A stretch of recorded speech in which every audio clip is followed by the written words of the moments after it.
Thank you so much for giving us this opportunity and against NACO, because I understand we are not on the same time zone. So we really appreciate. And the fact that you were just on a haze now, Vid, shout out to you again. Ja, ja, ja, ja, ja. It's it's it's Optimistic. it's fascinating how this show is set out, because we're planning on having people not in South Africa currently, whether they are South Africans or they are not South Africans. But it's always nice because I think for the previous episodes, it's two people from South Africa, but they were not in South Africa at the time. And one guy from Zim who was working for South Africa. That's how we met. And today we have you. We are excited. And right now you are in a different continent.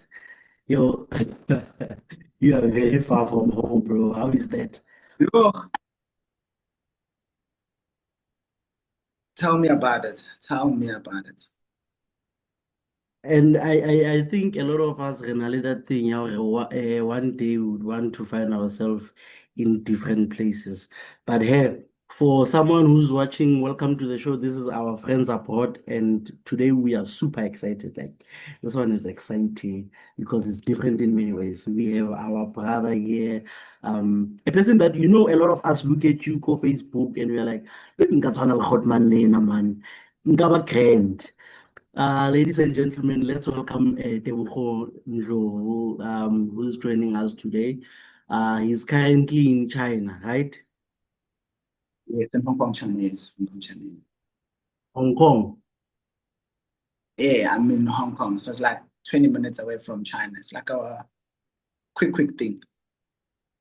Yeah, shout out, man. Like, it's so exciting because live in Hong Kong, you see go social media now, videos back then, and you want to see yourself there. But yeah, we really are proud of you as the channel, and I'm sure as Majita go kasi, Bomme ba go kasi, like batho ba go kasi, we are proud of having a product like yourself. But Most then, definitely. tell us, bro. Out here kasi end up in China. That's not a usual career path.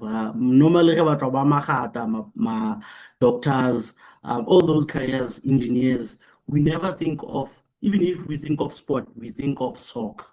How did that come Yeah, about? sure. It's something that has to go back to like the roots. So my late father was a jockey. He passed away like 15 years ago. So he was a jockey.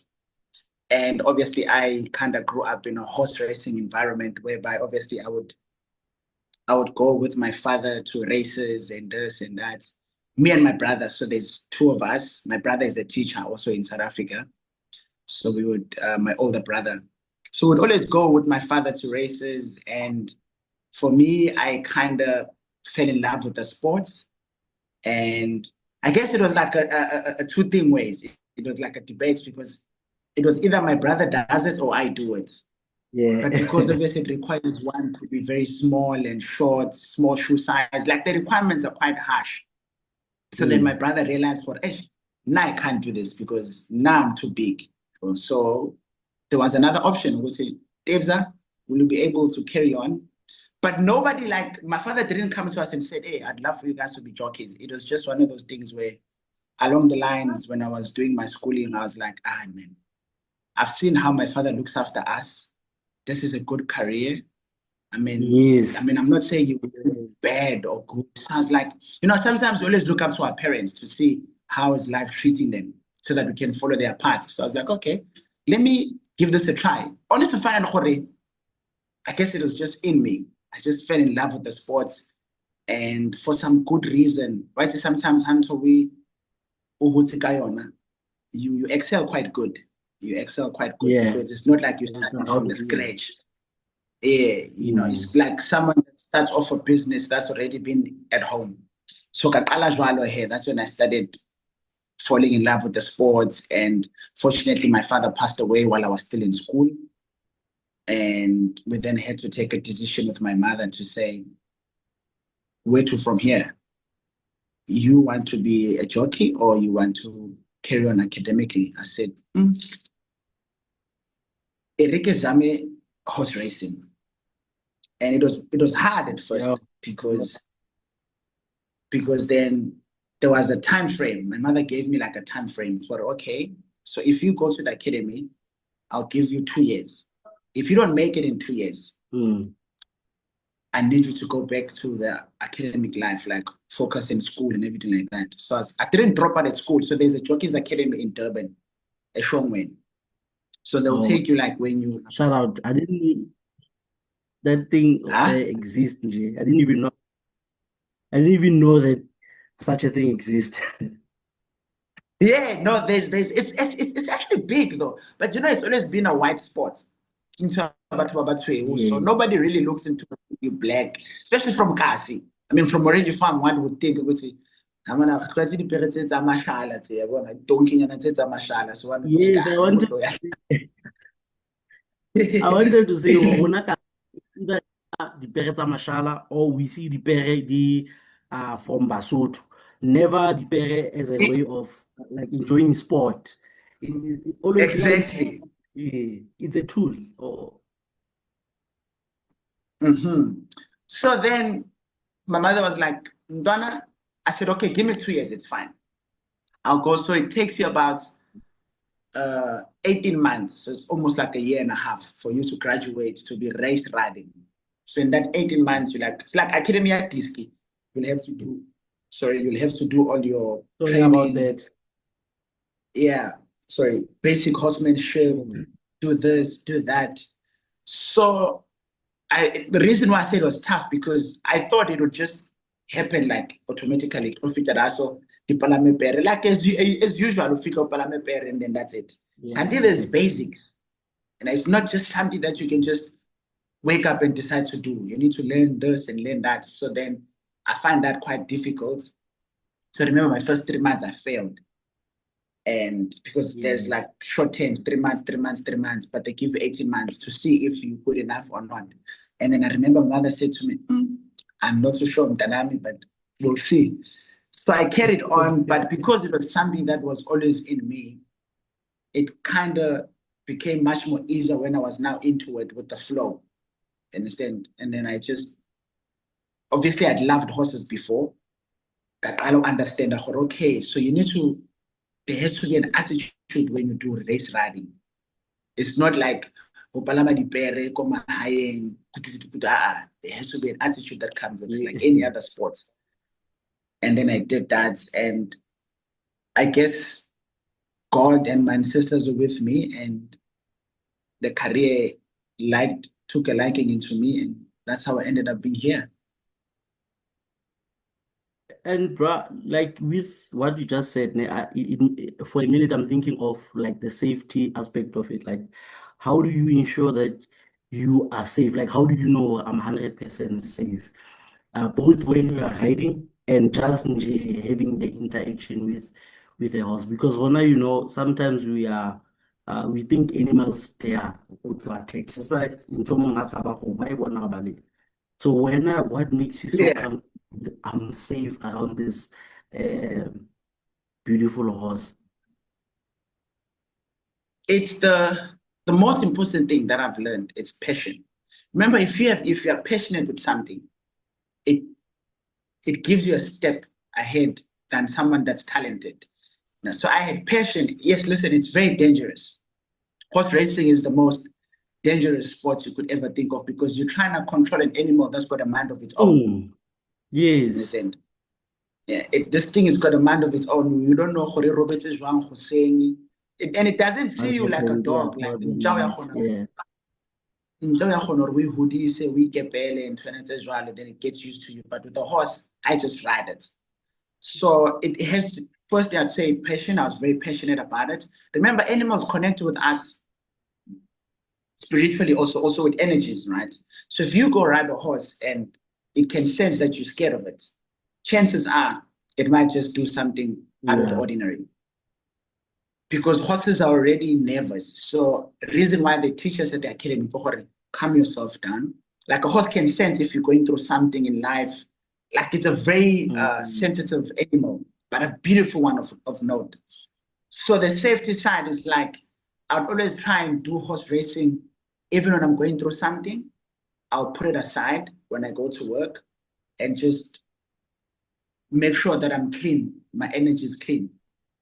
You know, obviously you can't prevent accidents from happening. You know, anything could happen, but by God's grace, we box on. I mean, I've fractured a few bones there and there. You know, had a few concussions, and but because of the love, yeah, sure, it's bad because of the love. We show up because it's not something that I didn't look at it in an expect. I fell in love with it. Okay. I knew that money would come because remember, money is always there. But I fell in love with the horses, so I was like, either way, whether I'm getting money or not, I still love to do this. But obviously, when you do something out of love, it always comes back to you double. It's like how Ratamut, even when you love someone, when you love them genuinely, they pour into you and it always works out. Sure, when you talk about that, remember we were talking about a neighbor of mine who just proposed. I just thought of that again. Exactly. Yeah. It's beautiful. And like you are saying, Mori, you fell in love from a very young age because of the relationship you have in Tatwao, and also he was doing it already. So I wanted to know, like from high, who not only that you owned, to say these are the horses that are on, or it was always mosebetsing. I don't know how it works. Luena, do you have Okay. horses?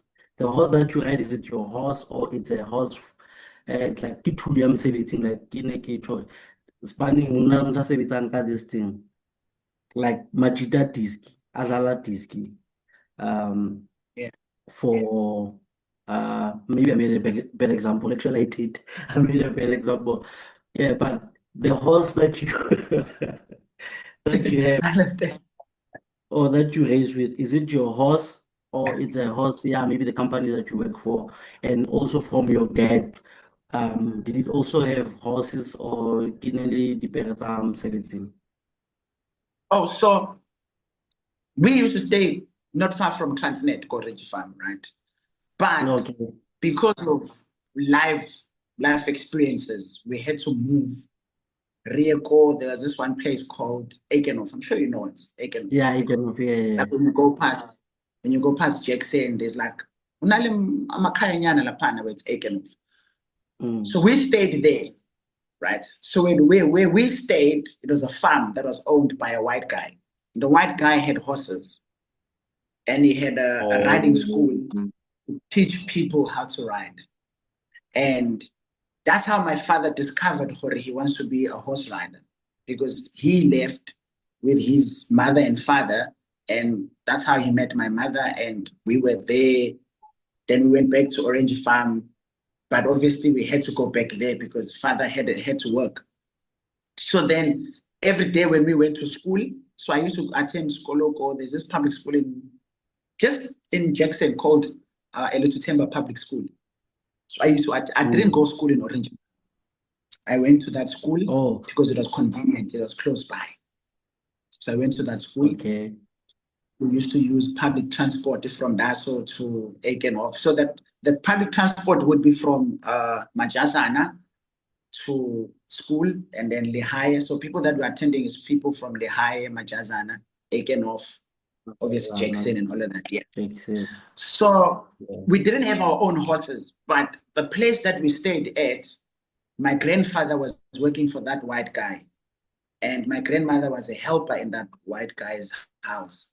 So my father was riding horses there. So when I started seeing things properly, horses were already around us. They weren't our horses, they were that guy's horses. But because we were allowed from school to go through and just help them out. And you know, when Awulama high and you always got this thing, you want to have some bit of extra cash. So sometimes on weekends, the guy would be like, no, you can come help out with horses. I'll give you like 50 Rand, 20 Rand, something like that. At the time, it meant a lot.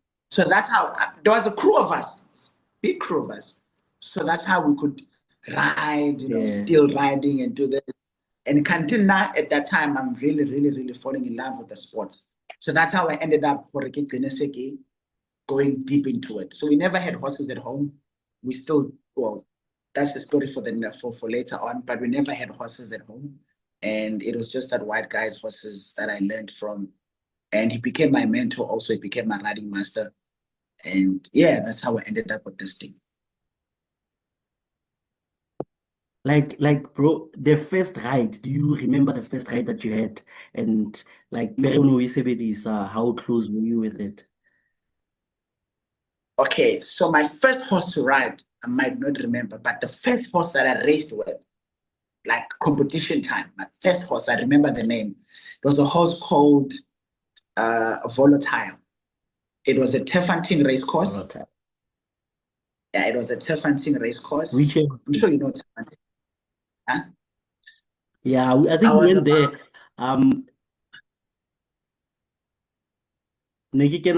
So I think our matric dance was made there. Yes, they always host matric dance in that area. It's a beautiful place. Yeah. Beautiful place. It They is always very host beautiful. matric dance. Yeah. So, Yeah. I remember I was still young, man. I think I was my first. So this is my first race ride competition. I was Yes. around 17 years old. Yeah, I was 17 years old. Yeah. And I remember my mother was there, my brother was there, and it was just, that's why I could even still remember the horse's name. It was just a very emotional day for all of us because Yeah, I can think. Through God's grace, my first race ride was a winner. Whoa, And shut it was, up. yeah, sure. Beautiful. My That's first race beautiful. ride, yeah, my first race ride was a winner. And there was just history inside of that because the horse that I rode was someone that I never used to work for. But because he needed someone to ride his horse on a day and I was available. So then he put me on to ride. He put me on to ride his horse. And yeah, it was just one of those moments where till today I still look back and say, what a day it was. I guess in all of my racing career, that's probably one of the biggest achievements and something to always look back to. So I rode this guy's horse and I remember I came inside the parade ring. He was like, hey, what are your plans? I said, I don't know. It's your horse. You tell me what to do. And then because every time when you ride a horse, before that, let me tell you the story. So there's different trainers in South Africa. So horse racing is a sport that's like, I don't know if I should say this. It's a sport that's got wealthy people invested into it. Oh, definitely, bro. Definitely. Yeah. So horse racing, it's not just a thing that you can just, like, for instance, decide to do. There's like the behind the scenes things, there's too much. There's so much of hard work and dedication and early mornings, Like, for instance, the first thing that I had to do was to live my life because horse racing in they don't get along. They don't get along. Yeah, you need to have a certain diet. Yes. And so reason why I'm saying this because I want people to understand, Hori, it demands a lot from you as a human being also. Because you gotta be there mentally, physically, and emotionally. And spiritually. And then spiritually, listen, you gotta put God first because you remember you're riding an animal that's got a mind of its own. Yeah. And a horse can go up to 90 kilometers an hour. How not safety belt? How not whatever? You just sit in there and trying to get these things to go in. No, there's no airbag, my guy. There's no airbag. You are your own airbag. You are your own airbag, and maybe your insurance is your own airbag because we got the best insurance. Yeah, insurance will probably be your best airbag. So, with all of that, So there was a race that was coming up at Tilfontein, and I was riding on a day. And then this guy needed someone to ride his horse that was lightweight. And at that time, I was weighing around 49 kgs. Yeah, 49 kgs, yeah. Yeah. And his horse needed someone to ride it at 52 kgs. So with all of my clothing, obviously the race riding clothing, I had to make that weight of 52. So I complied and everything worked out. So the guy that I rode the horse for, his kids, they race riding also, qualified racers. Okay, interesting. So his name was, that trainer's name was Stephen Lerina. The Lerinas, you can search them on Instagram or whatever, they're big in racing. So I rode for that guy. And when I had a winner, it was like he had boosted another black family to come up the game. So it was very historical from where he started with racing and now he's helping another black guy come up into racing. And yes, I had and also our stories were aligning. I had a race riding background. He came back from a race riding background. So that's like these two. Yeah, it's like we planned it for it to happen, you know. And it was very emotional because even my riding master was like, I didn't expect this from you. I said, trust you, me, I also didn't expect it. But you know, for some reasons, I'd love to speak more about God because Mudimu is the decider. We plan, but God decides. You know, in his own timing, he'll make it right. In his own timing, he makes things happen in his own way. You know, I planned to have a good day, but God planned that he's going to give me my first winner. So I wrote my first winner on that day. I hope I answered the question. It must have been interesting. So the journey from like I can imagine if you race for the first time and you already win, there's some energy that's going to definitely push you in the direction of dude, you can really do this. So when did you then think, or you know what, nothing else matters. From now on, I'm doing this wire and I'm doing it as a career now, a way of living. When I got my first paycheck after winning that race, I realized, You decided that day, yo. I think I can do this thing for a lifetime. Because I remember, you know, I still remember what I did. I still remember what I did with my first paycheck. So my grandfather was still alive. My grandfather has been my biggest supporter, my father's father. Yeah. So he was still alive on the day. So obviously he knew racing more than everyone in the family. More than, yeah, definitely. And when I got my first paycheck, I remember the guy said to me, no, kopa o rekele tamati, cabbage, le ditapole. I'm like, how I'm fit? Really? That's all you want? Are you sure? Are you sure? That's now, meanwhile, I'm thinking, I'm 17 years old. I just doing my matric now. Since this thing doesn't happen too often. Listen, let's do some big things. The guy said, no. Tamati, ditapole, cabbage. I'm okay. Yeah. And the reason why he did that is because I remember when we got back home, he said, I wanted to cook a family meal that your father used to love also. Because this is a day where you just brought back the Senate of racing back into the map. But one Ndlovu, they're still in racing. It's not just about you. Remember, you're living the legacy that your father has left for you. The legacy. Yeah. So for you to shine in a big stage, every white person now acknowledges you.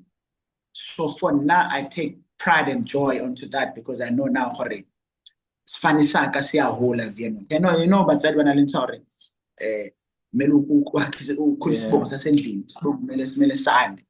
and I guess my grandfather was more proud than I am. No, now I was looking at the Chankura. I was looking at the Chankura. I was like, yay. Oh. Now I was thinking, Muna, now I was thinking, no, I was thinking to go back to, I was thinking, ne ke re ke ya ko metsing, ke re a nye metsing manje, ai tlo ba bona na metsing. Ntatemolo was like, no, man, no. We've got other And plans. we've got other plans. But I'll wait for your questions. But the journey has been very tough. But I guess I'll have to answer everything that. But the journey has been, bumpy, but it's been tough. It's been emotional. It's been for me to get here. For the things I had to go through, but it was all because of my choices. You know, Because also, it's not as much as your family is there for you, but it's not a sport that a lot of the black community is in to support you like throughout. You know you've got support from high, but it would have been nice also from the community if we understand, because that's another thing we do not understand. Like if Mutazala hockey kokasi, we are happy, but not like we even take initiative to now start watching. We just like, yeah, yeah, only palama champion, but we don't even get to now be with you in that journey. So I guess yeah, that's what yeah. Vita. That's it gets lonely because I remember at one stage I was like, when I go back to Kasi, I basically feel like a nobody. But if I were to walk into a white community, Yo, bro, like, that was something I wanted to ask. Okay, bro, how's your presence in the white community? Like when you get there, yes, yeah. like When I walk into yes. no, that's when you get to feel hore. I think I made a right choice. Ne? But how go Kasi? Now that is what was challenging for me because then I couldn't stop bophelo ba ka ba Kasi. Nna ke a nqayo Kasi. I love my Kasi. I love everything about Kasi. I love Azania Quarters. Hey, I man, love Kasi. You it's a know. Russian pie. Oh, that's my favorite. Yo, So it was the most challenging thing for me to separate how to live my life because then I wasn't quite sure if life-wise I want to live this life. But career-wise, I already made up my mind. Okay, I want to ride horses for the rest of my life. But yeah, Ishman, the requirements and the social life of it was totally different to the social life Yagokas. yeah, So I every can time imagine. after Yagokas, Machita would always say, "Hey, don't ask my social is big." And Mm. those were the things that I had to sacrifice because I was never a natural lightweight person. So then when I started getting older, I started having weight problems. So go see weight they didn't understand what am I talking about? Well, Boy, Ntano you're already grand. skinny. Yeah, Into one deal. okay. Okay. I'm like, hey, brah, hey, man, I need to lose 2 kgs. But I can't charge. Yeah, Hey, see. I got a race coming up. Mm. And with the hours also, that was the most difficult thing. The hours. Remember, I need to be at work every morning at 4 a.m. And Koka actually takes here the social at that time. Eish, mfethu.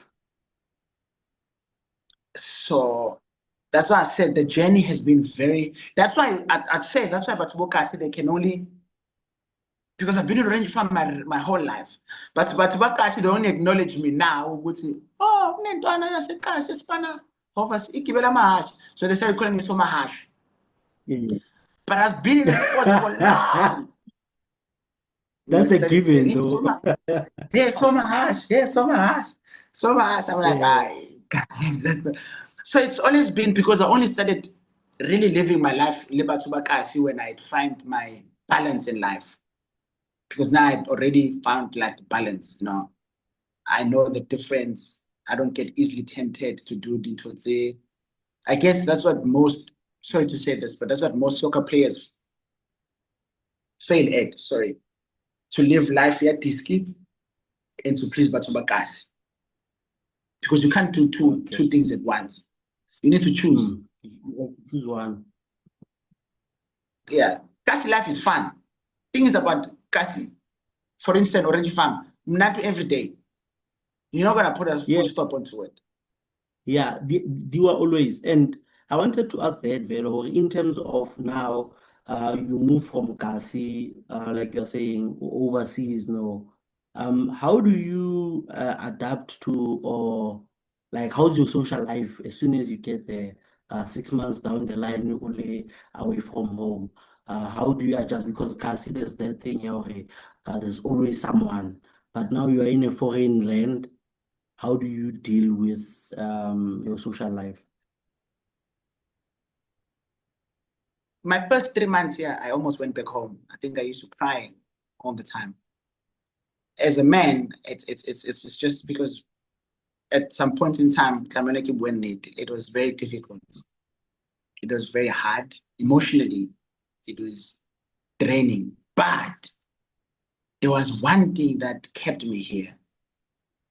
It was the fact that I was very passionate with what I was doing.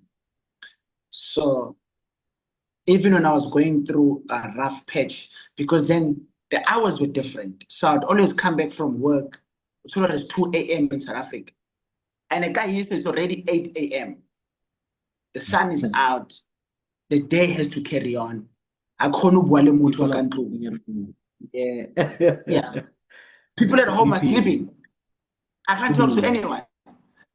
And that challenges you. I guess that's the biggest challenge emotionally when you have to go abroad. That's the first challenge. The time difference will always be a huge adjustment. Because I remember the first 3 months I couldn't sleep.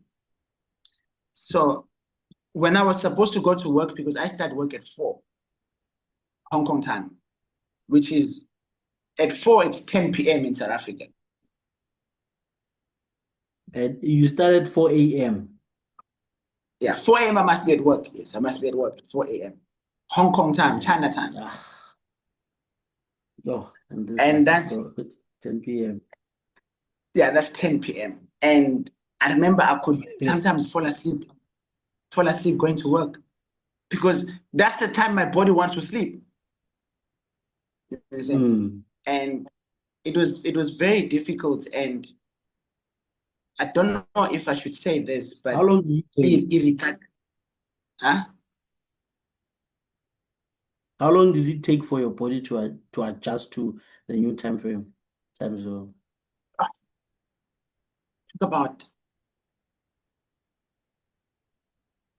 Took about I got here in November 2021. Took me at least 6 months. Oh, it took me.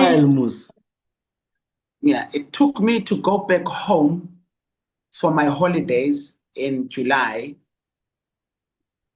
Then when I came back, my body was slowly adjusting. It took me a good 6 months. But I wanted to say something.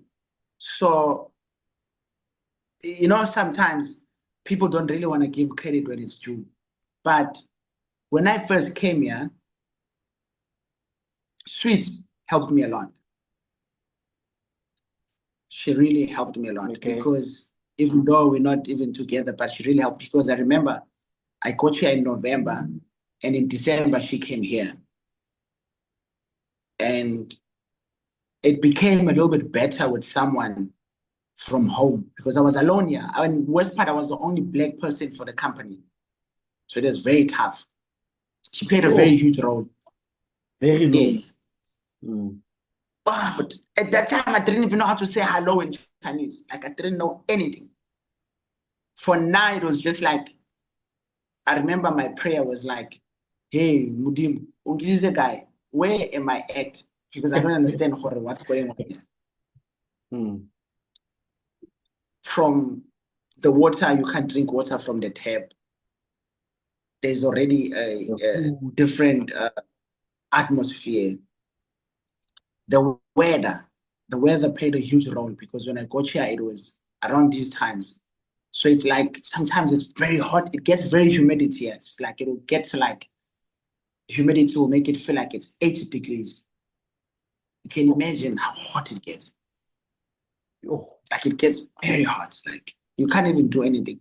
So that were the biggest challenges in terms of my social life. But because you know what? We always jail. yeah, We you always survive. find one nice one, Konala Payala. You know, you're gonna ask them and go say, hey, listen, if I want to say hello in Chinese, what do I say? You always, you know, remember, we're not ones, we're not people that are shy. You know, I'm used to that casty lifestyle. I came back here with that casty lifestyle. Yeah, again. Just people like Chinese. Ngiyabangela, man. Malakaba bonso reketwa kai. But you're from Yeah. Africa, kere. I'm not from Africa. I'm from South Africa, when I say. Not Tata. Africa. because I always emphasize, I'm not like, no, Africa is very hot. I say, me, I'm from South Africa. Africa. Acknowledge. Yeah, but when you say Africa, that means I'm from Congolese or Ghana. Yeah. And then the boys, funny enough, when I came here, then the people that I used to work with, they're very accommodating. Obviously, Bona, they seeing a black person. Oh, this guy is gonna be riding horses. Oh, okay. They all wanna come and be nice to you, like, hey, how are you? You know. But then you find other ones that want to talk.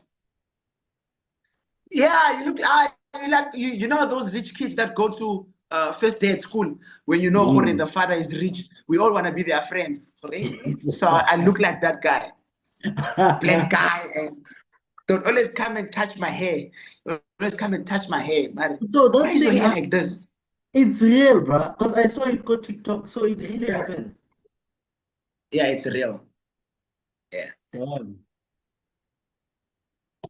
But Yeah, I guess that remember, Bona, they supply us with the weaves. The wikitets of okay. So they're not used to kafar. When I kafar, that how report. So they were like, in a polite manner though, in a polite one would ask you, hey, why is your hair like this? Like dreadlocks. I said, yes, if I don't put a comb, it goes like this automatically. Yeah, automatically, but the headlocks are there. Automatically, I also come vele o shapa ka di-dreads. And it's been good, but also, you know, there's bad and good in every career, and especially if you were to do it. I did it because I saw my father and I fell in love, but when I started doing it, there was no mentor anymore, and I guess that was my biggest challenge. When I had nobody, like you said, they're not really supportive. It's not like because they don't want to, but what is it that you not knowing? And it's important for us. I'm hoping that this is not our last conversation because I'm also enjoying it. But I feel like through you can sort of channel a certain energy into the sport. It doesn't have to be Machitako or Orange Farm. It could be from someone or smoking. sure It could be from anyway. yeah. But it would be nice to see because I feel like guys like you, or now in my eyes, with the knowledge I have, you are like the Tiger Woods of the sport. More especially 1%. that's why I'm thinking, okay, we are very privileged to have this conversation as the channel with you because of the experiences you had, like having to adjust your body for sleeping. I mean, it's things you take light, but as soon as it happened, you have to change your taste palettes. You have to like dress in a certain way because the weather is not the same. Different Sure. drinks, but I still like the swag. The swag is still like amazing. So that We are shout for covered. that. We are covered. Sporty, one way, sporty, boyo, genius. I remember I used to make, so what I used to do is I would make la vie gore ang theetsele the Capstar Sport, but no, put my name into them. Yeah. And what I would do is, so every time when I ride a winner or something, I'll hand them over to people. Understand? I'm like, I give them to Chinese people. Wow, that's Yes. nice, bro. I do that to Chinese people. That's why I don't have caps anymore. So for me, that was like for me to say, this is our brand. It's a South African thing. My guy does this, understand? How big are you? Like for real, for real. This is our secret. In the horse thing, how big are you? There's bigger fishes than me, but you know, from where I am right now, if I were to Yeah. go back to South Africa, and I'll put you in a small story. I had a boss that I used to ride for in South Africa. I used to race his horses, and he was my boss. He was my boss. I used to ride his horses, and shout out to those guys, man. They've done so much for my career. And those are people that I can help but guys because they own Hyperpaint, the company Hyperpaint. So I used to write for that guy. And today, as we speak, me and him can sit in the same table and discuss business. It's no longer about Shout out. or Charles used to ride my Shout horses. So out. what I did was when I came to Hong Kong, because I love racing, I said, let me buy myself some few horses in South Africa that are gonna be into racing. Okay. Let's talk about that. And remember, we're talking a sport that has to do with a lot of figures. I said, my mother said to me, are you sure? I said, why not? It makes your life better because I'm riding horses today. You don't need to go to work and you're staying in a beautiful suburb in the south of Johannesburg. So why not? And I remember my first purchase horse was about, I bought the horse for 70,000 Rand. And I was like, okay, I still need to pay monthly keep for the horse. So monthly keep, they charged me 6,000 every month. I said, that's sweet, no stress. Remember the horse's name? The name is Bryce and Bronzy. Wait, the 16,000 also include feeds, or it's just the safekeeping, or it's feeds, medicine, and like everything, Jay? No. My horse was 60,000 to buy it, and they're charging me 6,000 every month for the horse's feed and for obviously the person that looks after the horse. It's like a monthly keep. Oh, okay. It doesn't include vet. It doesn't include the doctor. If the horse would get sick, but obviously they're insured, right? So you get an insurance. But if the horse would get sick, like the most common sickness the horse will get is colic. Colic. So yeah, obviously you know what colic is like. If your Hey. Let's just wait for a few seconds. Sorry for that unfortunate. Oh yeah. Shout out. So it's like you need to pay for like monthly keeps. Like if you keep something into storage, someone has to look after it, right? So and then remember that person has to pay the bills later. So my biggest flex was when I came back to South Africa. The same guys that I used to go by now, there are people that are called grooms that look after horses, right? When I came back, they said, "Hey Mlung, so Mlung," and I couldn't believe it, and I was like, Shout out. "Why are these guys calling? Why are these guys calling me Mlung?" And their boss said to me, "You want to go see your horse?" I said, "Yeah, sure." I remember I came with my brother, my mother, my little sister, stepsister. I have a step, my child. We were all because it was a proud moment for me. Like, hey, Ntwana, from Orange Farm, So taken off. Today, you own your own horse. It doesn't happen too often. It doesn't. It doesn't happen too often. It doesn't happen too often. And I was like, and I remember the one time the horse won last year. The horse is under my mother's name because I can't put them under my name. Because like I'm still racing, so I can't do them under my name. So I put them under my mother's name. Horse won. I was here in Hong Kong, right? This is a short story. And I remember my mother's voice note. My mother likes to speak Sesotho. Yeah, I know that. It was 100,000 rand bonus check. I feel like own 100,000 bonus check. I couldn't believe it, so I had to phone. I had to phone the trainer. No. I said, my mother says this. She's like, yes, you got 100,000 bonus check. I said, huh? They're like, yeah. I said, no ways. I said, no No, ways, my bruh. guy. And because it was in my mother's name, so obviously she was following it. Remember, she was like to me, no. I'm like, never. It's my money. It's my money, right? It's my money. So to answer the question, now 3 years later, me being in Hong Kong, in South Africa, I'm a big fish now. Shout out, bro. When Congratulations, I man. came here, I was all right. I was Charles. He was hustling. He was a boy that was very determined. I mean, I had my downs. I had like when I came to Hong Kong. Sorry to go back to this, but when I came to Hong Kong, it was one of those things. I was young.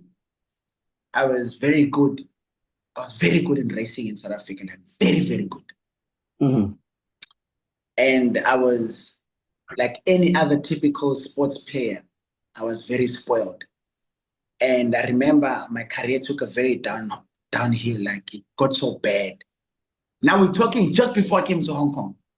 Mm. It got so bad. Like it was bad, Raps. It was bad to a point one might think I'm making this up, but to a point I one day opened my wardrobe.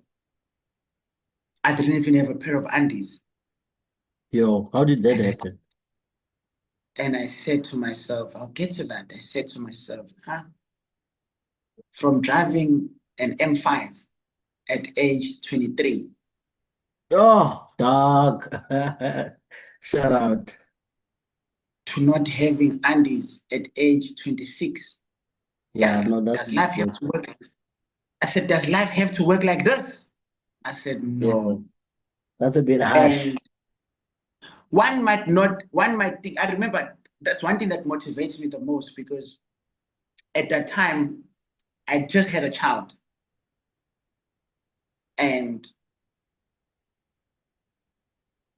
But I didn't have a plan for where am I going. I knew I had a gift, but sometimes when you're not motivated enough to want to do something, it's like I know I have talent, but I just don't have the motivation enough to go back into racing.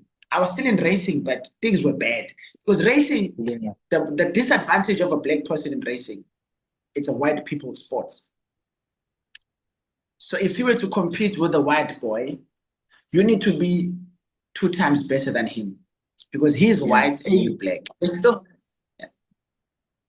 still apartheid. Racism is still there. Racism is everywhere. So I remember I sat down with myself. I said, I don't know where to go now. Luckily, I had already gotten the important things. So my mother had a house paid off. Everything was good back at home. So I had a roof. And we have a house in Everton. So we had a house in Everton. My mother stays in Kibla Park. We had a house in Kibla Park. And I said, okay. But now myself, I knew what I'd failed myself. And when I say sometimes, when God wants it to happen, nobody else can stop it. And reason why I said this,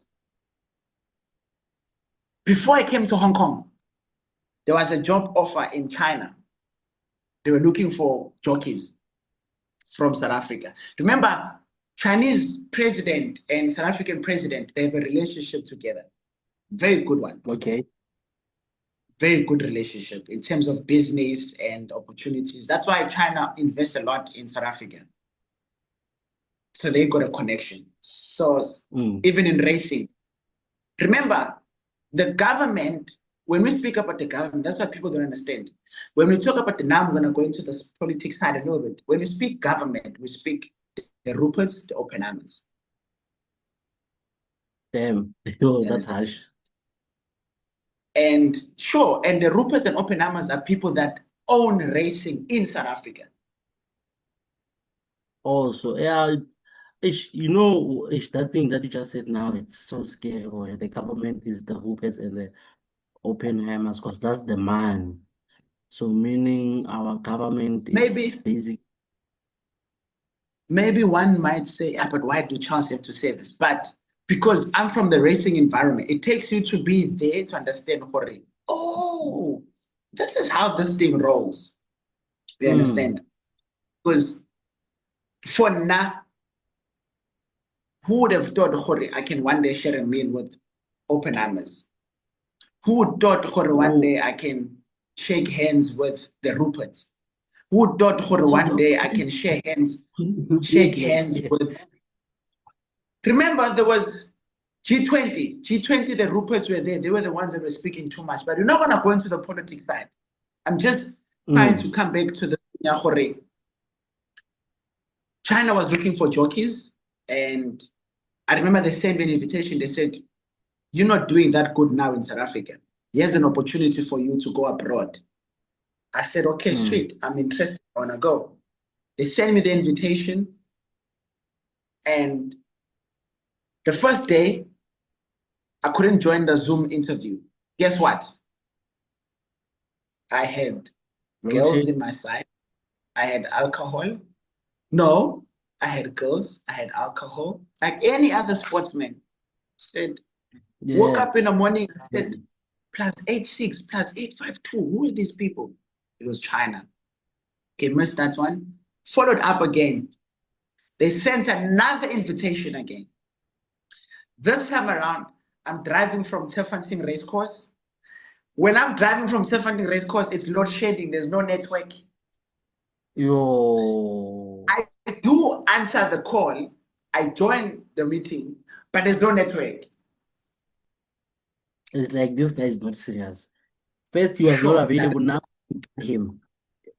it's the second opportunity. So I failed. We're looking at something that happened 5 years back. No, 6 years back. 6 years back. So I failed. I missed out on that. So I stay in South Africa, got to the stage where I don't even have a pair of undies. I promise you the truth. I tell you till today, the biggest mistake a sportsman will ever do. It's being into sports is quick cash, big money, big money. And remember, where there's money, there's fun. Yeah. And as a guy that rides horses, I also fail or fall for the same traps as a guy that plays soccer. Yeah. Mupopile, kunesitoko awuthami, kunesitoko, and so and you're driving an M5. I was So the story using is different because of alcohol. Sure. Remember, by nature, women are like that. There's women that be like, so I'm a man. He's a good-looking guy. He's a good-looking guy. His pockets seems to be very good. So I'm a man. And you know what? That's the downfall of a man. But it took me to be here today to know the difference about Uguti. When there's money, there'll always be women. That's why they say people with money always have options when it comes to women. Yeah. Those women might not come to you because they love you. They just be there for the good times, just the fun times. It might not. So, yes. Yeah, so I got to that stage where now I had nothing. Car was repossessed. This side I had sweets. I had nothing. Not what. Didn't even own an iPhone. I didn't come into Hong Kong in a smooth sailing life. It was bad to come back, because when I came to Hong Kong, that's when God said, now I want to take you overseas. Now that you've seen the downfall of being up, now is the time where I can take you to another level to elevate yourself now. So I remember I was sitting at home and I said to my mother, I'm tired of this life. She's like, so what to now? Uyosebenza contracting. Une-matric kuphela phela wena. Ufuna ukuyenzani? You've been doing horse racing for almost the rest of your life. Yeah, I into said, Yazi. I'm gonna put a CV and I'm gonna go to any place that I can get a job. Because horse racing has got options, so there's UK, Australia, whatever, Dublin, which is an island. So I said, I'm just gonna put my CV and hope for the best. Yeah. And hey, because I said yes, interesting when they happen in God's timing, there's nobody else. So I put my CV in October of 2021. In end of October, I got a response from China. They said, we are interested in you. I said, again? But I'm telling myself that I said, again? They said, yes, we're interested. Please send us your CV. Obviously, my brother's a teacher, so I'm two seconds and drafted everything for me. Sent it. That was in last week of October. We did all of that. My birthday was on the 8th of November. I'm a Scorpion, by the way. So in 2 weeks' time, in 2 weeks, it was a shock. In 2 weeks' time, I got permanently applied by employed by the Hong Kong Jockey Club. I got my visa and I got my flight ticket in 2 weeks. Yeah, that was God's And I timing. remember I said to them, I can't come before my birthday. Because why it was God's timing. Everything, even the guys that were helping me with the paperwork here in Hong Kong, they said to me, we don't know how your visa got back so fast. Visa Yo. normally takes about 2 to 3 weeks, close to a month. But your visa took a couple of days. Yeah, I didn't know. It was time. And because obviously they were sponsoring for the visa and everything like that. And they said, get a flight ticket. I rejected the flight ticket. I said, no, I'm not going to go before my birthday. They said to me, okay, we understand. Remember now, these people hired me, but I'm calling the shots now. Yeah. I said, no, I I'll can't come. leave South Africa without it's my birthday in 2 days time. So regardless of that, had my birthday in South Africa, it was still COVID days, if you remember. COVID was harsh at that time. Then I flew. Remember, there was nobody that was supposed to go in and out countries. Things were bad. I wanted to ask, how did that happen also? It was bad. The first day I was supposed to fly, remember, I rejected to leave before my birthday. And then when I was supposed to fly out, when I was at the airport, I couldn't make it in my flight in time. Yo. Because there was some COVID protocols, texting. I mean, we need to do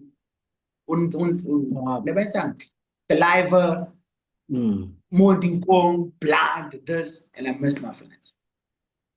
And they called me. I remember they said to me, it seems like you don't want to come work because you told us about your birthday. Now you're missing your flight. I said, guys, I did everything that I can. I just had to miss my flight because of whatever. And as sometimes, like, I still come back to this. When God says yes, nobody else can stand in front. Yeah. And they said, when can you come, Charles? I said, I'm flying the next day. But I had to pay extra cash for my flight ticket. Okay. Flew the next day, came to Hong Kong. Think I had 20 rand in my pocket. 20 rand. Not knowing 20 rand is like having $2 or $1. Yeah, because now currency. And this is just a sad part of it. I know this conversation was supposed to be good, but it's like the truth for it. Even when I came here, I think I stayed a week without food. Came on me, fella, and going to work. Came on me, going to work. Came on me, going to work. But then Because I how never do had you any. do it, bro? Because you're riding a horse and so fast. I mean, yeah, I think you're burning a lot of calories and you're not putting in. Ayikho into bese, ayikho into engahlula uNkulunkulu. Ayiyho into ehlula uMdimo bana. You know when God has prepared you, for something. Yes, sometimes we may feel like we are alone and this and that, but God makes a plan. I remember one day I was like, hey, guys, I didn't have a pair of undies. Today, I can be able to feed families on Christmas. Today, I can be able to own a few properties. Today, I can own my own apartment in an estate, my own house in an estate, I mean. And I remember one day I never had a pair of undies. Yeah. I said, And bro, I said, it's funny. like, Yeah. I wanted to ask Guti, when, like, now I'm even wondering, because there's vibes, excuse the noise, there's some wedding vibes and stuff. But how did you manage to survive in a foreign country without the necessary tools like cash, for instance, and you don't know anyone, Lapo? When you're there, what are you thinking, Guti? What's happening? Like I was saying, Jorge, it was tough, man. It was tough. It was tough. It was tough. I remember they gave me, you know those two bunker beds where there's one Yeah. on top and one down. So they give you. So, funny enough, they gave me an apartment that was fully furnished, but they gave me the At bed least. two, one up, one down. And why is that? If you That's know. how Chinese people do. Chinese people love to sleep in single beds.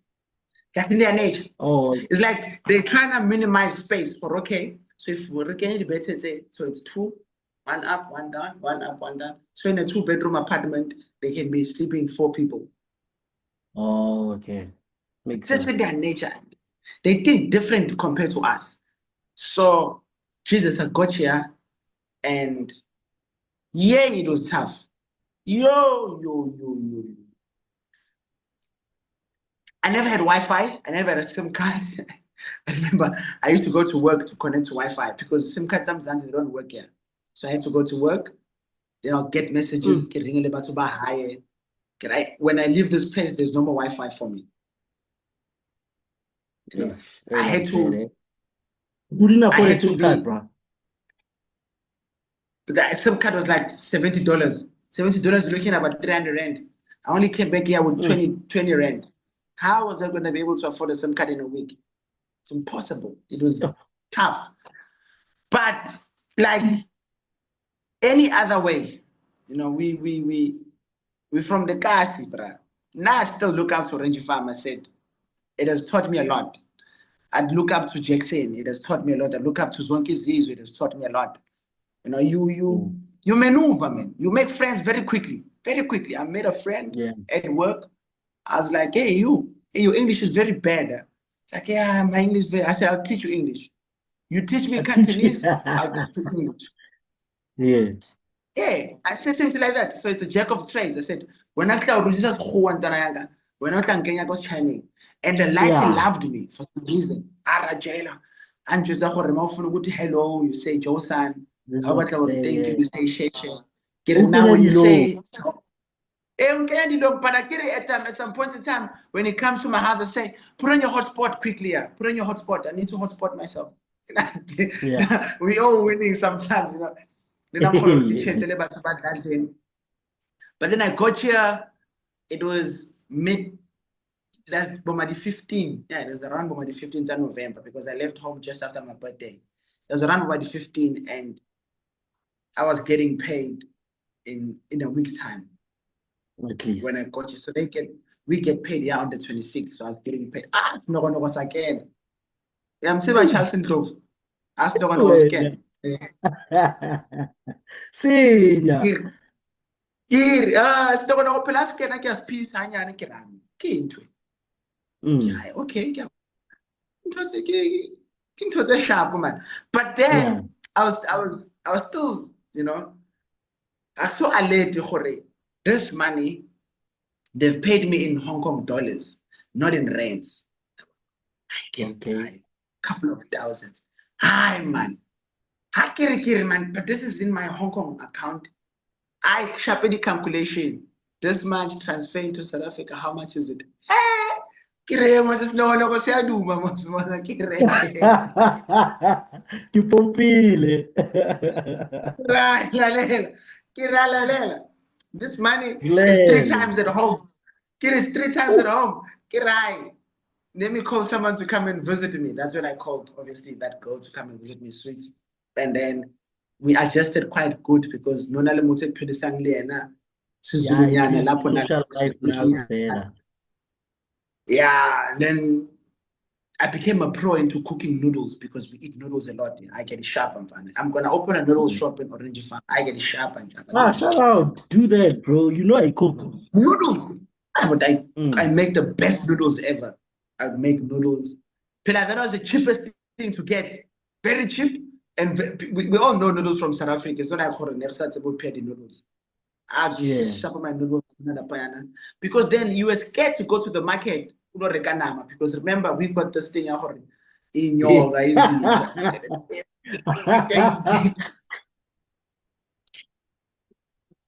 You think you're a good guy. Now I'm gonna eat.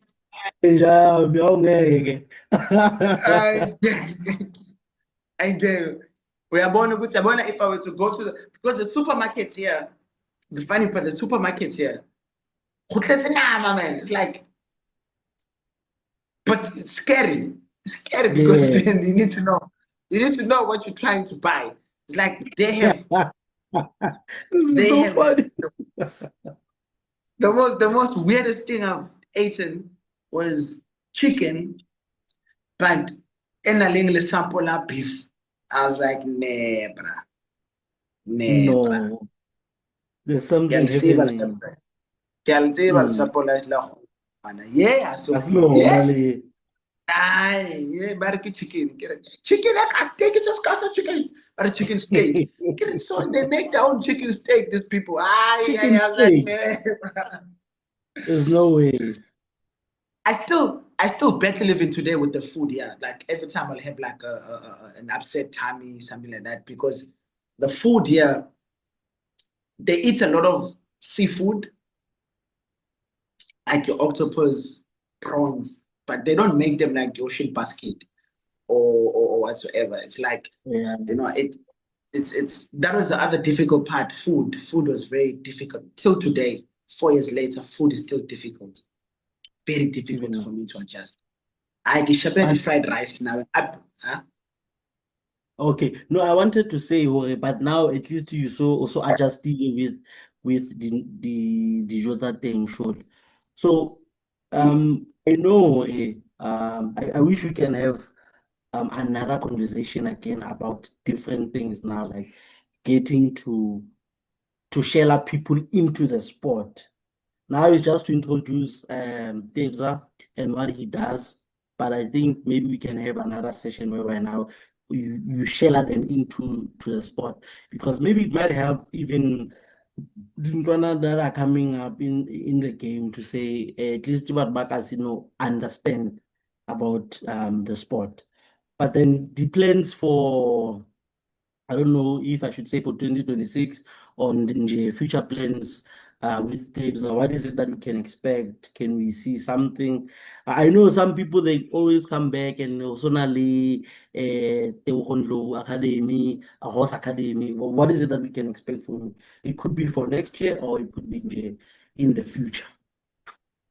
I'd say nah because I'm thinking Kasi, the Yeah. one thing I obviously in terms of business, I obviously wanted to go into logistics, Mm. and that's what I'm pushing currently. Logistics, I'm trying to open a garage where it buys smashed cars and fix them and sell them. I'm into Ubers and public transport, like so I do like special trips that the Uber chauffeur kind of thing, whereby because I know a lot of people that travel in and out South Africa. So I Oh, would okay. like have private deals liberty that I pick them at the airport, take them back. I would not say what I want to explore much into the horse racing industry, but in terms of my business, nna ke batla go Okay. ipona fela as being successful, and like I said, I'm pushing into big into property though.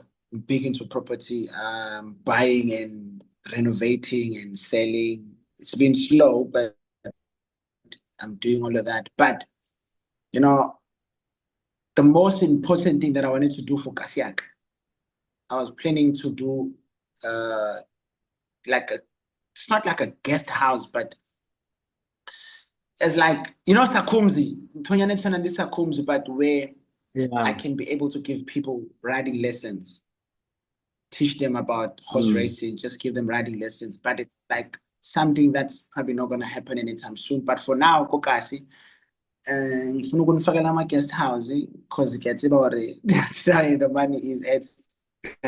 And I'm opening a Mm-hmm. lounge also. I'm gonna build a lounge and open a lounge Kokasi. Yeah, I'm gonna build a lounge Kokasi and in Durban, I'm already planning to open one also in Durban. So we're just pushing at the moment. My mind hasn't been made up yet, but the promise Kohore, you'll see Teboho in the billboards because I just want to shine in racing in Hong Kong. I just want to do good. And I want to take on these international boys. And I just want to, because I had an offer to go to the UK, but it wasn't paying as good as Hong Kong. So I turned it down. I said, no, I'll stay in Hong Kong and I'll push Hong Kong for another year or 2 or 3 until like I want to get the citizenship this side. I'm only left with 2 years. Oh, so I'm got how long does it take? Takes about 7 years. 7 years. Oh, can I pause a little bit about the toilet? Yeah, no, it's fine. We can do that. Yeah, let me go to the toilet quick. Yes. Yes, that's what we want to hear. We're talking about yes, shout out, I like that. The head change. Isn't just a head game, my daughter. Yes, you were telling me about the plans that you had in general, and you had mentioned that you plan on blessing us with a launch focus. There's some plans with KZN as well. Not necessarily going that route. Yeah, the horse. Is there a reason why though? You know what? If there's not, I don't think I have a specific reason, but I'd rather just let uh, uh horse racing be horse racing. Because then Atama Fukat, Onale, he's got like a riding school in Soweto, Komsort rather. Okay. It does good. It does really good. It does really good. But I figured out if I were to go along those lines, he's probably going to be the right person to talk to. And I don't know much about teaching people how to ride a horse, though I'd love for people to be invested and to be acknowledged or by understanding the horse racing environment without Tabaya Hori. Because people only know in 21A1, I'm actually a bad way, but there's just so much more into the sports that you can get, and there's so much opportunities also in racing. So I'd rather just teach people. The one thing that I was planning to do, have like a trip once or twice in a week, visit the schools, take the school young boys to go off where there's a riding school, show them around, and I want to try and get the riding scouts because there's the riding scouts that go to every schools to go approach like young boys. Because remember, they need to see if you got the right requirements. Are you small? How's your shoe size? What's your weight? Are you very athletic? Are you active? For instance, to put it simple for Mujidakashi that's listening for it, but she can't finance. So I want to try and enforce that. Let them acknowledge Orange Farm. Let them come to Orange Farm and come see Hore. And they're going to find talent in Orange Farm because they found talent in Soweto. They found talent go off, obviously. So I'd love for that to happen. So that's the plan, is to like get the people in racing more involved into Orange Farm. But in order for me to do that, I need to start having the trips once or twice in a week since I have my own logistic private company. I can just drive the boys around, show them around, because I'd love for people to be alert. I forgot this thing on Betway that people play. Oh, That oh, and this aviator.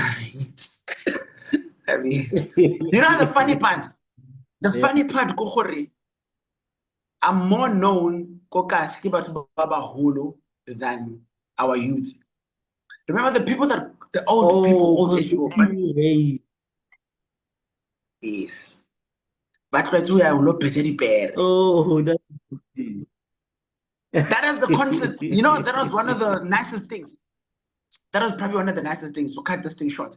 Every time I get a manyana, hi, Njalum with Njalum to Tanana, Optibula Mahash, to like, yeah, I'm showing you Muslim fanalo. And I was like, oh, okay, it's always been something. It's always been something that. oh, so there's not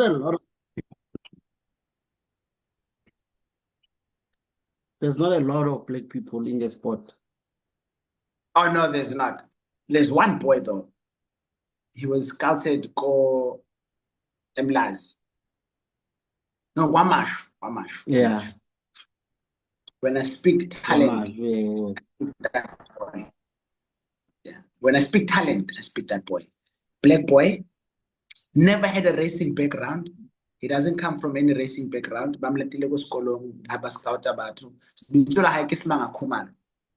was the first black jockey to win the Durban July, the main race. Smanga Kuman. Yeah. Oh, shout out. Wow. He was the first black jockey to win the Durban July. Yes. How old is he? That boy. He's now 43. 43. Yeah. Is also in Hong Kong or in South Africa still? No. Oh, he's never gonna come to Hong Kong anyway. He loves it. Obsessed. I can't keep it. You know, sometimes there's this thing when you know you're good, you're like, me, I'm happy where I feel like I'm a boss. You know, he loves that. He loves to feel no challenge. But then also, and you know, when you come, yeah, you can continue. You know, when you come to these new places, you're a nobody. You need to start from scratch and build and build and build. So he probably likes to be comfort zone, but it's good. Guy is good. Guy is very good. And if there's maybe a guy Kokazi who wants to go to the school, but end up take your route to go to maybe Asia, whether China or Hong Kong, what advice would you give them in terms of the track that they need to follow and how they connect themselves and to who?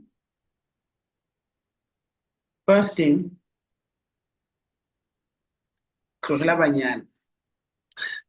never gonna get you. No, just blind. Biggest downfall of a man is woman. Secondly, you need to tell yourself, and you know, it takes a lot of mental. I don't know how to put it. Like, I mean, you need to be very sure, Jorge, this is a path that you need to go. But there's a school in Joburg, called Midrand, in Constantia. There's an academy there. And you can also find them on social media. You just search South African Jockeys Academy, South African Jockeys Academy. There's also a school in Durban, which is a bigger school. There's also a school in Eye of Africa now. There's a school in Eye of Africa now. Oh. You can also go there and you can also go try your luck. But beautiful sports and discipline. You need to be very disciplined. You need to be very, very, very disciplined and very I mean, obviously, sports changes people, money changes people, I guess. But the most important thing I'd say, you need to love animals. Firstly, you need to love. You can't do it without loving animals. Love Yeah, animals. true. Don't. Enjoy what you. Yeah, you're not gonna go anywhere if you don't love them. Remember, Yeah, an don't. animal can only respond. It only responds to how you love it. I'm not saying there's some horses that make me angry, but I love horses, so they respond to me. So you need to love horses. You need to love animals. You need to be very sporty, mentally. Kumele urate umatha nje. You need to learn how to run. Kancane kancane wena kumele ugijime nje kuphela. Anhlanje sports alipere siphatha abantu ba igebengu kancane kancane kumele ugijime. Active. And obviously the Yeah, requirements you you need must to be be very active. short. Yeah, Oh, you wow. need to be Thina short. tabasa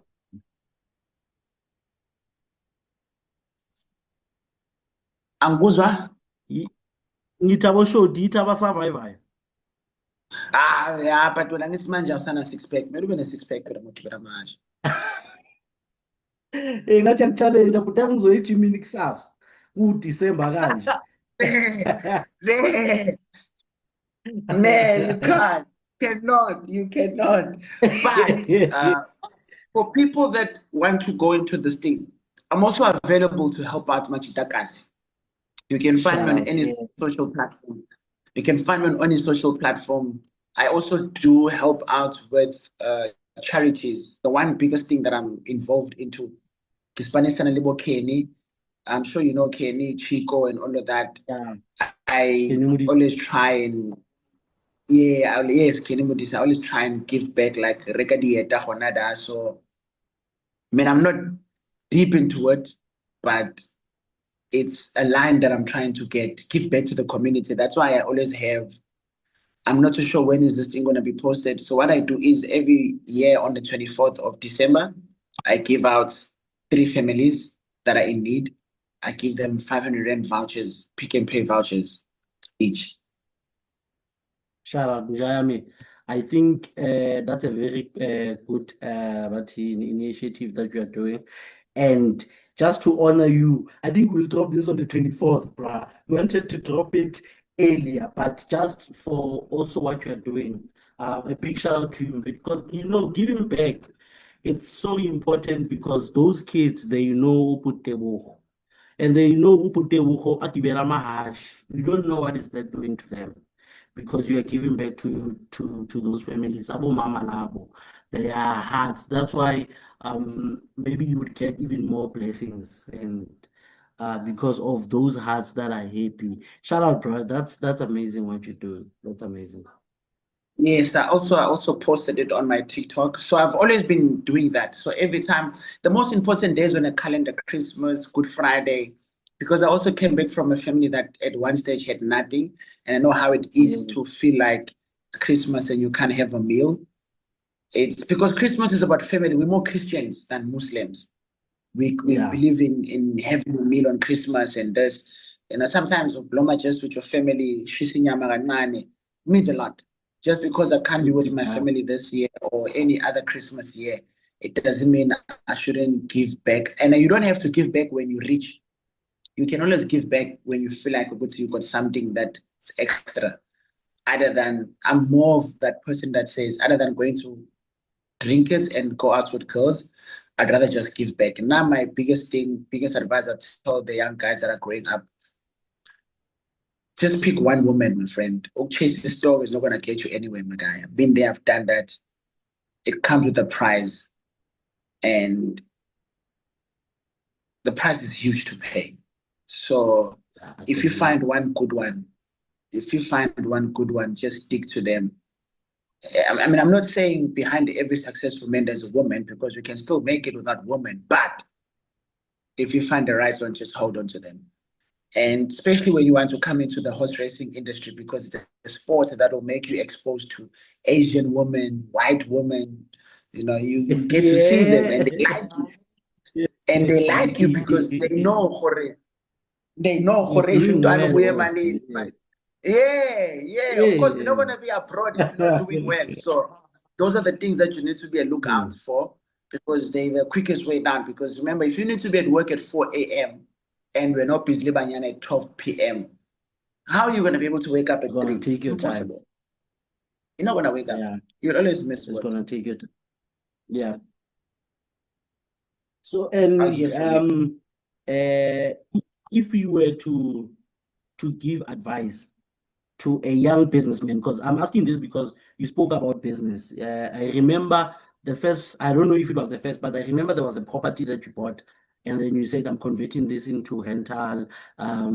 This is the amount. I was so inspired, bruh.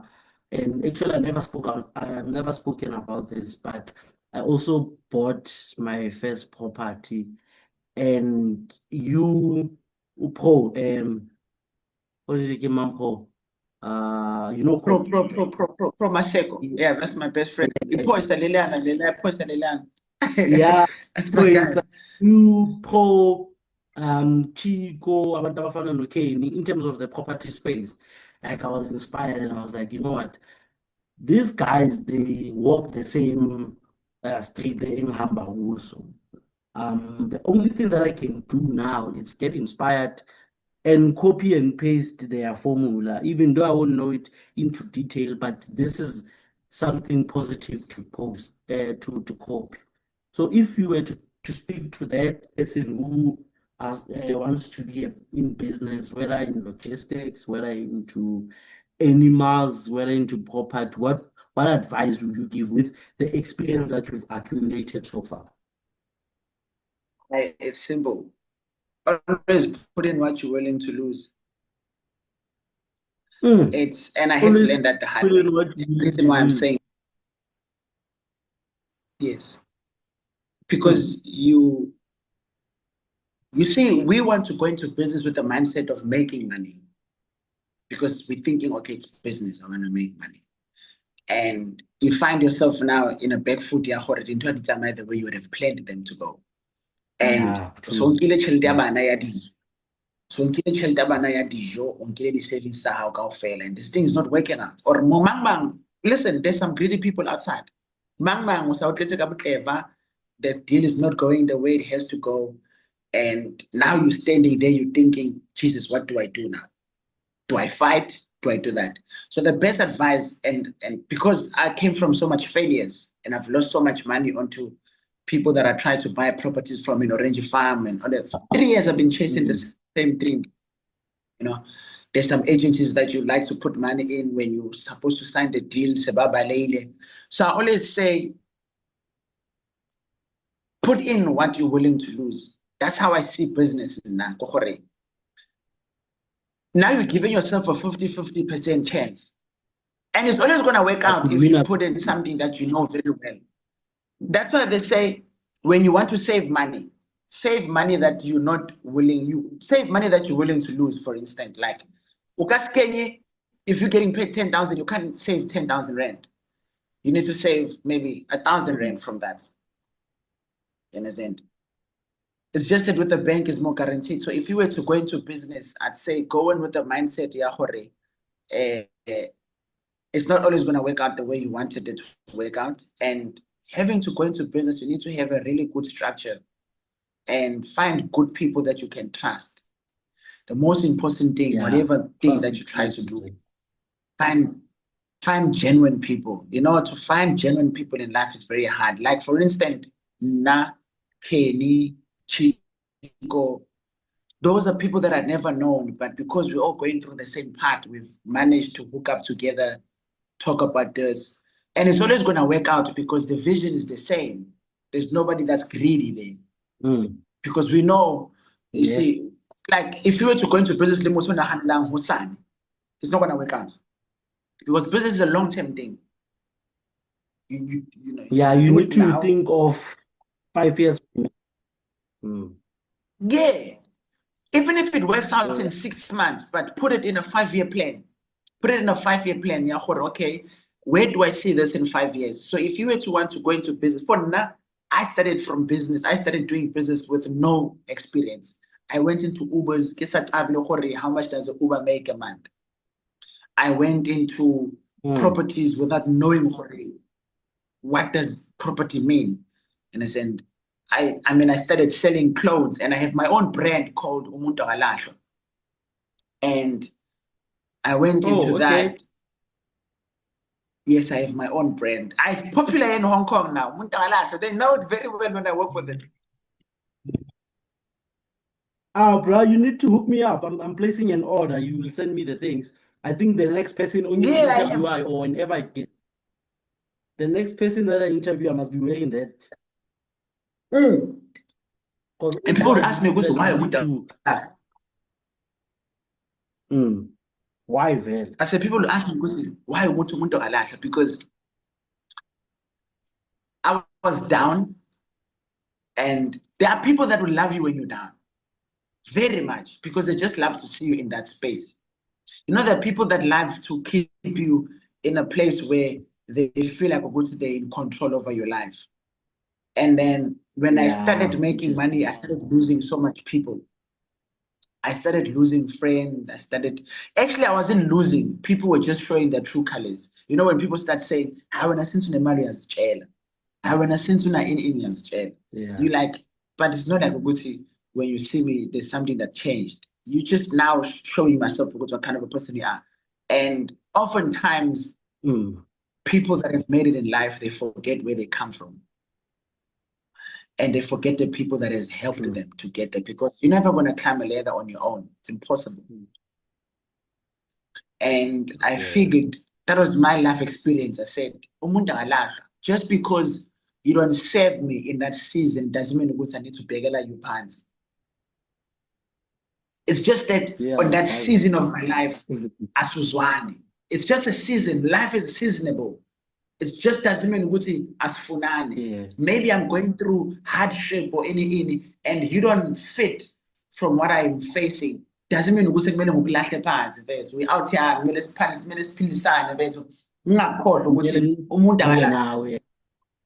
Yes, it goes back to the thing, but know which people to live for. Not because no, but there are people. You also have your own people that you say, hey, this, like for instance, I always like to say this, and people don't understand. Yes, I'm not seeing eye to eye with my wife, ex-wife, whatever you call it, but she's been with me through my troubles in life. She's been with me when my career was not even doing that good. You understand? It's just through life choices, through life's journey choices or whatsoever. We ended up not seeing eye to eye, but it doesn't mean she's a bad person for me. Just because I can't be with you doesn't mean you're not for me. I still care. That's what my brand is all about. Doesn't mean no, it's not, doesn't have to happen like that. Because you've been with me throughout all of these seasons in life. Whereby isn't the business appropriate. Imagine saying it grand, now grand, but I wish we could make one. It's hello, sharp. So that's why I said Umuntu Akalahlwa. Well, true, bro. Okay, before we this is the last question before we close. If there were things that I would say, I know there's a sneaker thing that you're also pushing on the side, the sneakers you have there. Hey, Bafo. I think nami nisazokucelela ukuthi angiphathele mawubuya angiphathele something, but how is things looking since you say you want to start to get a residency in Hong Kong? How's things looking like if you were to start your own business that side? If I were to start my own business this side, there's only one plan for me: food. Things are looking good. People in Hong Kong, they love food. And they love to, the thing about Hong Kong, they love to explore different things. If I were to have someone that knows how to cook South African food, because we don't have a lot of South African restaurants this side. And Chinese people love African food. But now they think just because I'm eating jollof rice, which is a Ghanaian dish, I'm eating South African food. And that's totally different. You understand? Just because I eat. I'm a queen. Just because I eat fufu. So there's this thing, fufu. So it's like pap, mpupu, fufu. So you know, you know these things. I mean, you're very more smarter than me. So Yeah, the yeah, I've heard Nigerians have this thing that they it. call fufu. So it's like their pap, but it's very soft. And I said, we don't cook pap like that in South Africa. We make it hard. Yeah. When you eat that thing, it's like cement. You eat that thing, you get full the whole day. My friend. You can go fight. You can When go. it gets here, You can go pick up. it fills you up. It sits, but it fucking sits like Yeah. so. In terms of residency, things are very promising. I've already got an ID. So in terms of Oh, residency, shut up. things are very promising. Yeah, I've already got a Hong Kong ID. And another thing I'd love to say now, before we end this thing, I hope I answered the question right. But China has so many opportunities for people in South Africa to invest in terms of buying and selling stuff. There's just so much. For now, it's just that for now, my work takes a lot from me and I'm always tired from work. But there's just so much that we can get as South Africans, or farm or whatsoever, to invest in, exporting goods from the side. Things are cheap the side in terms of electrical appliances, clothes, and people never want to share this information. Electrical appliances, clothes, but it's super cheap, like ridiculously cheap. And Even on my iPhone, put it that side then. but my phone now 3 days. Isisho amadoda. My phone now 3. Ngiphathe iPhone 17 Pro Max, ngiphathe iPhone 12, ngiphathe iPhone 11. So you're gonna tell me that again? And then, bro, I don't know. Really, I really had a dope conversation. I feel like this is going to be the longest we had. But in closing, what is it that you would like to say, whether to people that are into the sport already, people who want to be in the sport, people that are in business, whether logistic, whether in whether in clothing, whether it's people that are interested in contributing or giving back like you do. But in closing, what is it that you'd like to say? It could be to your daughter, it could be to your mother, whoever. In closing, what would you like to say? You don't chase to be better than anyone, but to be better than yourself. And put God first. Prayer accompanied by actions, it's more stronger than a prayer that's been done on its own. Hard work does pay. It does pay. It's just that we sometimes get tired. Consistency, show up every day. Even if you don't like the job or whatever that it is that you're doing, but just be consistent. Show up. And the streets are cold, my brother. The streets are very cold. And it's high time young boys that are growing up understand what the streets are cold. We've seen the streets. The streets were before us. The streets will be after us. I understand. Sport mawindoda, akusho ukuthi windoda ngoba ushaya bothela abaningi, windoda ngoba ungazi ukuthanda umfazi oyedwa. And just be consistent and just show up. Show up even when you don't feel like showing up. But one thing I've learned about being in Hong Kong is showing up even when I feel like I don't want to show up.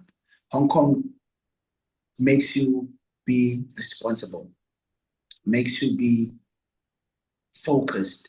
Like here, there's nothing that you can do that doesn't have to do with work. And I equal into let's say South Africa, uti, if they say you must come to work at 4 to film 4, 4 is 4. So the most importantly, or before, you can be, if you're earlier than that, even better.